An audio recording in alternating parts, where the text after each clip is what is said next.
ಯೋಗವನದ ಆತ್ಮೀಯರೇ ಮತ್ತು ಆಯುಷ್ ಟಿವಿ ವೀಕ್ಷಕರೇ, ಶ್ರೀ ಸಿದ್ದಲಿಂಗೇಶ್ವರ ಯೋಗವನ ಬೆಟ್ಟ ಅರ್ಪಿಸುವ ವನಮೂಲಿಕೆ ಕಾರ್ಯಕ್ರಮ ಪ್ರತಿ ಸೋಮವಾರ ಮತ್ತು ಶುಕ್ರವಾರ ಬೆಳಗ್ಗೆ 11:30ರಿಂದ 12:30ರವರೆಗೆ ವೀಕ್ಷಿಸಿ.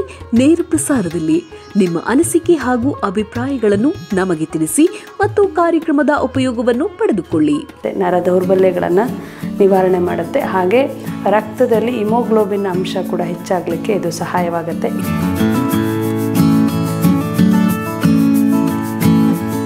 ನುಗ್ಗೆ ಗಿಡದ ಹೂವಿನಿಂದ ಒಂದು ಪಲ್ಯವನ್ನು ಮಾಡಿ ತೋರಿಸ್ತಾ ಇದ್ದೀನಿ. ತುಂಬ ಉಪಯುಕ್ತವಾದಂಥದ್ದು, ದೇಹಕ್ಕೆ ತುಂಬ ಪೌಷ್ಟಿಕಾಂಶವನ್ನು ತರ್ತಕ್ಕಂಥ ಒಂದು ಅಂಶ ಇದರಲ್ಲಿದೆ. ನಮಸ್ಕಾರ ವೀಕ್ಷಕರೇ, ಅಡುಗೆ ಮನೆ ವೈದ್ಯ ಕಾರ್ಯಕ್ರಮಕ್ಕೆ ತಮಗೆಲ್ಲರಿಗೂ ಆತ್ಮೀಯವಾದಂಥ ಸ್ವಾಗತ. ಪ್ರತಿನಿತ್ಯದಂತೆ ಇವತ್ತು ಕೂಡ ಒಂದು ಹೊಸ ಅಡುಗೆಯನ್ನು ಪರಿಚಯಿಸ್ತಾ ಇದ್ದೀನಿ. ಆ ಅಡುಗೆಯಲ್ಲಿ ಔಷಧಿ ಗುಣಗಳನ್ನು ನಾನು ತಿಳಿಸ್ತಾ ಇದ್ದೀನಿ. ಸೊ ಇವತ್ತಿನ ಅಡುಗೆ ಅಂತ ಹೇಳಿದ್ರೆ ಒಂದು ನುಗ್ಗೆ ಗಿಡದಲ್ಲಿ ಹೂ ಸಿಗ್ತಕ್ಕಂಥದ್ದು. ಸೊ ಈ ನುಗ್ಗೆ ಹೂವಿಂದ ತುಂಬ ಉಪಯೋಗಕಾರಿಯಾದಂಥ ಅಂಶಗಳಿದೆ. ಸೊ ನುಗ್ಗೆ ಹೂವಿಂದ ಐರನ್ ಕಂಟೆಂಟ್ ಜಾಸ್ತಿ ಆಗುತ್ತೆ, ಮೆದುಳು ವರ್ಧಕವಾಗಿ ಕೆಲಸ ಮಾಡುತ್ತೆ ಮತ್ತು ಪುರುಷರಲ್ಲಿ ಕಾಮಾಸಕ್ತಿಯನ್ನು ಹೆಚ್ಚಿಸುವಲ್ಲಿ ಕೆಲಸ ಮಾಡುತ್ತೆ. ನರ ದೌರ್ಬಲ್ಯಗಳನ್ನು ನಿವಾರಣೆ ಮಾಡುತ್ತೆ. ಹಾಗೆ ರಕ್ತದಲ್ಲಿ ಹಿಮೋಗ್ಲೋಬಿನ್ ಅಂಶ ಕೂಡ ಹೆಚ್ಚಾಗಲಿಕ್ಕೆ ಇದು ಸಹಾಯವಾಗುತ್ತೆ. ಇಂಥ ಒಂದು ನುಗ್ಗೆ ಗಿಡದ ಹೂವಿನಿಂದ ಒಂದು ಪಲ್ಯವನ್ನು ಮಾಡಿ ತೋರಿಸ್ತಾ ಇದ್ದೀನಿ. ಯಾಕೆಂದರೆ ಇಂಥದ್ದನ್ನೆಲ್ಲ ನಾವು ತಿನ್ನೋದೇ ಇಲ್ಲ. ನುಗ್ಗೆಕಾಯಿ ತಿಂದಿರ್ತೀವಿ, ಅಪರೂಪಕ್ಕೆಲ್ಲ ನುಗ್ಗೆ ಸೊಪ್ಪನ್ನು ಬಳಸಿರ್ತೀವಿ, ಆದರೆ ನುಗ್ಗೆ ಹೂವನ್ನು ನಾವು ಬಳಸಿರೋದಿಲ್ಲ. ಹಾಗಾಗಿ ಅದನ್ನು ಕೂಡ ನಾವು ಬಳಸ್ಬೋದು ಅನ್ನೋದು ನಾನು ತೋರಿಸ್ತಾ ಇದ್ದೀನಿ. ಈ ನುಗ್ಗೆ ಹೂವಿನ ಜೊತೆಗೆ ಕೆಲವೊಂದು ಸೊಪ್ಪನ್ನು ಬಳಸ್ತಾ ಇದ್ದೀನಿ. ಸೊ ತುಂಬಾ ಹೂವು ಸಿಕ್ಕರೆ, ನಿಮಗೆ ಹೆಚ್ಚಿನ ಮಟ್ಟದಲ್ಲಿ ಹೂವೇ ಸಿಕ್ಕರೆ ನುಗ್ಗೆ ಹೂವೇ ಒಂದೇ ಸಾಕಾಗುತ್ತೆ. ಹೆಚ್ಚು ಸಿಕ್ಕಿಲ್ಲ ಅಂತ ಹೇಳಿದ್ರೆ ಆ ಹೂ ಜೊತೆಗೆ ಸ್ವಲ್ಪ ಸೊಪ್ಪುಗಳನ್ನು ಬಳಸೋದು. ಅದರಲ್ಲಿ ಸಬ್ಬಸಿಗೆ ಸೊಪ್ಪು ಕೂಡ ಒಂದು ಬಾಣಂತಿಯ ಆರೈಕೆಯನ್ನು ಮಾಡುತ್ತೆ, ಗರ್ಭಿಣಿಯ ಆರೈಕೆಯನ್ನು ಮಾಡುತ್ತೆ, ಹಾಲು ಉತ್ಪತ್ತಿಯನ್ನು ಚೆನ್ನಾಗಿ ಮಾಡುತ್ತೆ ಮತ್ತು ಗ್ಯಾಸ್ಟ್ರಿಕ್ ಸಮಸ್ಯೆಯನ್ನು ನಿವಾರಣೆ ಮಾಡುತ್ತೆ. ಹೀಗೆ ಈ ಸಬ್ಬಸಿಗೆ ಸೊಪ್ಪು, ದಂಟಿನ ಸೊಪ್ಪು ಮತ್ತು ಕೀರೆ ಸೊಪ್ಪು, ಈ ಥರದ್ದು ನಿಮಗೇನು ಸೊಪ್ಪು ಸಿಗುತ್ತೋ ಅದನ್ನು ಬಳಸ್ಕೊಳ್ಬೋದು. ನಾನು ಇಷ್ಟು ಸೊಪ್ಪುಗಳನ್ನು ತೊಗೊಂಡಿದ್ದೀನಿ. ಇದೆರಡನ್ನು ಉಪಯೋಗಿಸ್ಕೊಂಡು ಒಂದು ಪಲ್ಯವನ್ನು ಮಾಡ್ತಾಯಿದ್ದೀನಿ. ಪಲ್ಯಕ್ಕೆ ಕಾಯಿ ತುರಿ ಅವಶ್ಯಕತೆ ಇದೆ, ಈರುಳ್ಳಿ ಅವಶ್ಯಕತೆ ಇದೆ, ಈರುಳ್ಳಿ ಇರಲೇಬೇಕು, ಬೆಳ್ಳುಳ್ಳಿ, ಟೊಮೆಟೊ ಮತ್ತು ಕರಿಬೇವು, ರುಚಿಗೆ ಉಪ್ಪು, ಒಗ್ಗರಣೆಗೆ ತುಪ್ಪವನ್ನು ತೊಗೊಂಡಿದ್ದೀನಿ. ಇದೆಲ್ಲವೂ ಎಲ್ಲ ಪಲ್ಯದಲ್ಲಿ ಬಳಸೋದು ಸಾಮಾನ್ಯ, ವಿಶೇಷ ಏನಲ್ಲ. ಆದರೆ ವಿಶೇಷ ಏನಂತ ಹೇಳಿದ್ರೆ ನುಗ್ಗೆ ಗಿಡದ ಹೂವನ್ನು ಬಳಸ್ತಾ ಇರುವಂಥದ್ದು. ಮಾಡೋ ವಿಧಾನ ಹೇಗೆ ಅಂತ ನೋಡೋಣ. ಸ್ಟವ್ ಮೇಲೆ ಬಾಣಲೆಯನ್ನಿಟ್ಟು ಹಚ್ಕೊಂಡಿದ್ದೀನಿ. ಇದಕ್ಕೆ ತುಪ್ಪವನ್ನು ಸೇರಿಸ್ತಾ ಇದ್ದೀನಿ ಒಗ್ಗರಣೆಗೆ.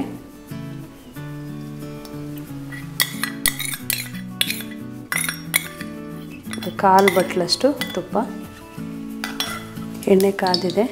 ಓಕೆ, ಸಾಸಿವೆಯನ್ನು ಸೇರಿಸ್ತಾ ಇದ್ದೀನಿ, ಬೆಳ್ಳುಳ್ಳಿ,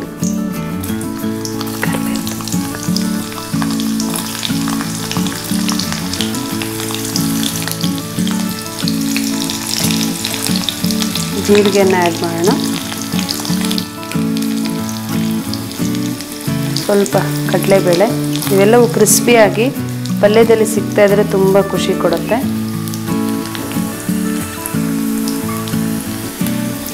ಖಾರಕ್ಕೆ ಸ್ವಲ್ಪ ಒಣಮೆಣಸಿನ್ಕಾಯಿ ಬಳಸ್ತಾ ಇದ್ದೀನಿ. ಒಗ್ಗರಣೆಯಲ್ಲಿ ಇಂಗು ಸಾಮಾನ್ಯವಾಗಿ ಬಳಸ್ತಾ ಇರಿ. ಇದರಿಂದ ಡೈಜೆಷನ್ಗೆ ತುಂಬ ಒಳ್ಳೆಯದು, ಗ್ಯಾಸ್ಟ್ರಿಕ್ ಪ್ರಾಬ್ಲಮ್ ಇರಲ್ಲ.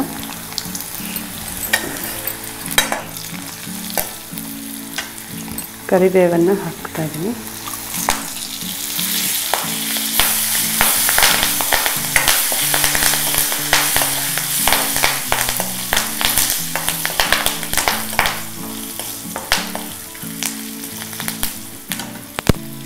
ಸ್ವಲ್ಪ ಅರಿಶಿಣವನ್ನು ಸೇರಿಸ್ಕೊಳ್ಳೋಣ. ಅರಿಶಿಣ ಪುಡಿಯನ್ನು ಸೇರಿಸಿದ್ದೀನಿ. ಈಗ ಇದಕ್ಕೆ ಒಗ್ಗರಣೆ ಬಣ್ಣ ನೋಡ್ತಾ ಇದ್ದೀರಾ, ಗೊತ್ತಾಗ್ತಿದೆ, ಗರಿ ಗರಿ ಬಂದಿದೆ. ಈಗ ಇದಕ್ಕೆ ಈರುಳ್ಳಿಯನ್ನು ಸೇರಿಸ್ಕೊಳ್ಳಿ.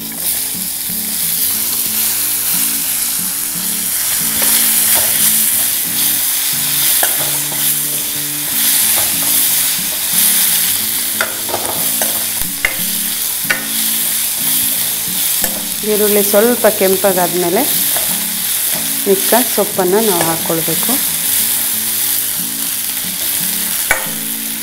ಈಗ ತೊಳೆದು ಇಟ್ಕೊಂಡಿರ್ತಕ್ಕಂಥ ನುಗ್ಗೆ ಗಿಡದ ಹೂವನ್ನು ನಾನು ಹಾಕ್ಕೊಳ್ತಾ ಇದ್ದೀನಿ. ನೋಡಿ, ಬರೀ ಇದೊಂದರಿಂದನೂ ನೀವು ಪಲ್ಯ ಮಾಡಬಹುದು, ಜಾಸ್ತಿ ಸಿಕ್ಕರೆ ತೊಂದರೆ ಇಲ್ಲ. ಅದೊಂದೇ ಹೂವನ್ನು ನೀವು ಬಳಸ್ಕೊಂಡು ಮಾಡ್ಕೊಳ್ಬೋದು. ನಾನು ಅದ್ರ ಜೊತೆಗೆ ಸ್ವಲ್ಪ ಸೊಪ್ಪನ್ನು ಕೂಡ ಸೇರಿಸ್ಕೊತಾ ಇದ್ದೀನಿ. ಒಂದನ್ನೇ ಮಾಡೋಷ್ಟು ನಿಮ್ಮ ಮನೇಲಿ ಗಿಡ ಇದ್ದು ಸಿಗ್ತಿದೆ ಅಂತ ಹೇಳಿದ್ರೆ ಖಂಡಿತ ಮಾಡ್ಕೊಳ್ಳಿ. ಇಷ್ಟೇ ಹಾಕಿದ್ರೆ ನುಗ್ಗೆ ಗಿಡದ ಹೂವಿಂದು ಪಲ್ಯ ಆಗುತ್ತೆ. ನಾನು ಅದಕ್ಕೆ ಸ್ವಲ್ಪ ಸೊಪ್ಪನ್ನು ಸೇರಿಸ್ಕೊಳ್ತಾ ಇದ್ದೀನಿ. ಸೊಪ್ಪಿನ ಉದ್ದೇಶ ಏನಂದರೆ ಸೊಪ್ಪಿನ ಕಂಟೆಂಟ್ ಕೂಡ ಒಳ್ಳೆಯದು ಅನ್ನೋದಕ್ಕೋಸ್ಕರ. ಮತ್ತು ಯಾರಿಗೂ ಅಷ್ಟು ಹೂ ಸಿಕ್ಕಿಲ್ಲ ಅಂತ ಹೇಳಿದಾಗ ಇಷ್ಟರಲ್ಲಿ ಯಾರಿಗೆ ಮಾಡೋದು ಅಂತ ವೇಸ್ಟ್ ಮಾಡಿಬಿಡಿ. ಅಟ್ಲೀಸ್ಟ್ ಒಂದೊಂದು ಸ್ಪೂನ್ ಆದರೂ ಅವ್ರಿಗೆ ಸೊಪ್ಪು ಮತ್ತು ಹೂವು ಹೋಗಿದ್ರೆ ಉತ್ತಮವಾಗಿರುತ್ತೆ.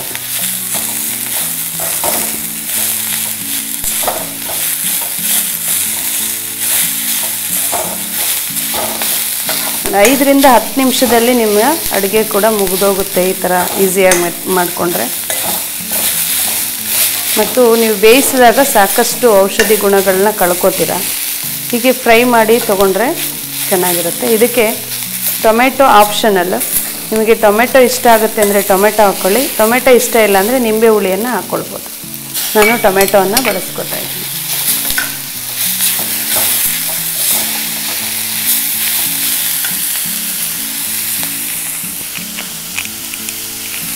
ರುಚಿಗೆ ಸ್ವಲ್ಪ ಉಪ್ಪು. ಯಾವಾಗಲೂ ಪಲ್ಯ ಮಾಡುವಾಗ ಖಾರ ಜಾಸ್ತಿ ಹಾಕಬೇಡಿ, ಯಾಕಂದರೆ ಖಾರ ಹೆಚ್ಚಿಗೆ ಇದ್ದರೆ ಪಲ್ಯನ ತಿನ್ನಲಿಕ್ಕೆ ಆಗೋದಿಲ್ಲ, ಕಡಿಮೆ ತಿಂತೀವಿ. ಸೊ ಇದಕ್ಕೆಲ್ಲ ಖಾರ ಹಾಕ್ಕೊಂಡು ಕಡಿಮೆ ತಿನ್ನೋದನ್ನು ಮಾಡಬಾರ್ದು. ಹೆಚ್ಚಿನ ಪ್ರಮಾಣದಲ್ಲಿ ನಾವು ಈ ಪಲ್ಯವನ್ನು ತಿನ್ನಬೇಕಂತ ಹೇಳಿದ್ರೆ ಖಾರ ಕಡಿಮೆ ಇಟ್ಟಾಗ ಜಾಸ್ತಿ ಪಲ್ಯನ ತಿಂತೀವಿ. ತುಂಬ ಖಾರ ಹಾಕ್ಲಿಕ್ಕೆ ಹೋಗ್ಬೇಡಿ. ಅದಕ್ಕೆ ನಾನು ಮೆಣಸಿನ್ಕಾಯಿ ಕಡಿಮೆನೇ ಹಾಕಿದ್ದು. ಸ್ವಲ್ಪ ಬೆಂದರೆ ಸಾಕು, ತುಂಬ ಫ್ರೈ ಮಾಡಿ ಅದು ಬಾಯಿಗೆ ರುಚಿ ಇಲ್ಲದೆ ಇರೋಂಗೆ ಮಾಡ್ಕೋಬೇಡಿ. ಇಷ್ಟು ಬೆಂದರೆ ಸಾಕಾಗತ್ತೆ. ನಾನು ಏನೇ ಪಲ್ಯ ಮಾಡಿದ್ರು ಅರ್ಧ ಬೇಯಿಸ್ತೀನಿ ಅಷ್ಟೇ, ತುಂಬ ಅದು ಬೆಂದೋಗೋವರೆಗೂ ಬಿಡೋದಿಲ್ಲ. ಈಗ ಇದಕ್ಕೆ ಸ್ವಲ್ಪ ಕಾಯಿ ತುರಿಯನ್ನು ಹಾಕ್ಕೊಳ್ಳೋಣ.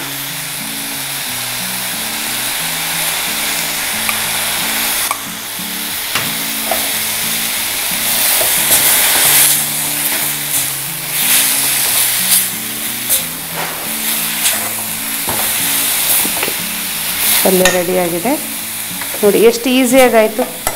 5 ನಿಮಿಷಕ್ಕೆ ಒಗ್ಗರಣೆ ಹಾಕ್ಕೊಂಡಿದ್ದೀವಿ. ಎಲ್ಲ ಒಳ್ಳೆ ಒಂದು ರುಚಿಕರವಾದ ಪೌಷ್ಟಿಕಾಂಶ ಇರುವಂಥ ಒಂದು ಪಲ್ಯ ರೆಡಿಯಾಗಿದೆ ನೋಡಿ. ಪ್ರತಿಯೊಬ್ಬರು ತಮ್ಮ ಊಟದಲ್ಲಿ ಒಂದಲ್ಲ ಒಂದು ಪಲ್ಯಗಳನ್ನು ಬಳಸಲೇಬೇಕು.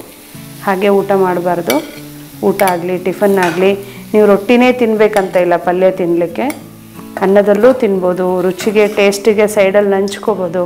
ಸಾಮಾನ್ಯ ಪಲ್ಯಕ್ಕಿಂತ ಎಲ್ಲರ ತಟ್ಟೆಯಲ್ಲೂ ಬಜ್ಜಿ, ಬೋಂಡ, ಚಿಪ್ಸು ಇವೇ ಇರ್ತವೆ. ರುಚಿಕರವಾದ ನುಗ್ಗೆ ಗಿಡದ ಹೂವಿನಿಂದ ಮಾಡಿದಂಥ ಪಲ್ಯ. ಈ ನುಗ್ಗೆ ಹೂವಿನಿಂದ ಮಾಡಿದ ಪಲ್ಯವನ್ನು ಪ್ರತಿಯೊಬ್ಬರೂ ಸೇವನೆ ಮಾಡಿ. ತುಂಬ ಉಪಯುಕ್ತವಾದಂಥದ್ದು, ದೇಹಕ್ಕೆ ತುಂಬ ಪೌಷ್ಟಿಕಾಂಶವನ್ನು ತರ್ತಕ್ಕಂಥ ಒಂದು ಅಂಶ ಇದರಲ್ಲಿದೆ. ಹಾಗಾಗಿ ಯಾವುದೂ ಸಿಕ್ಕಿಲ್ಲ, ನನಗಾಗಲ್ಲ ಅಂತ ಹೇಳಲಿಕ್ಕೆ ಕಾರಣಗಳು ನೂರಾರು ಇರುತ್ತೆ. ಆದರೆ ಆರೋಗ್ಯಕ್ಕೋಸ್ಕರ ನಾನು ಏನಾದರೂ ಒಂದು ಮಾಡ್ತೀನಿ ಅಂತ ಹೇಳಿದ್ರೆ ಈ ಥರದ್ದೆಲ್ಲ ಸಿಗುತ್ತೆ. ನಮ್ಮ ಕಣ್ಮುಂದೆನೇ ಇದ್ದರೂ ಅದನ್ನು ಬಳಸ್ಕೊಳ್ತಾ ಇರೋದಿಲ್ಲ. ಸೊ ಈ ಥರದ ಐಡಿಯಾಗಳನ್ನು ನಾವು ಕೊಡ್ತಾ ಹೋಗ್ತೀನಿ. ಆದಷ್ಟು ಬಳಸ್ತಾ ಹೋಗಿ ನಿಮ್ಮ ಆರೋಗ್ಯವನ್ನು ನಿಮ್ಮ ಮನೆಯಲ್ಲೇ ಸರಿ ಮಾಡಿಕೊಂಡು ನಿಮ್ಮ ಮನೆಗೆ ನೀವೇ ವೈದ್ಯರಾಗ್ಬೋದು.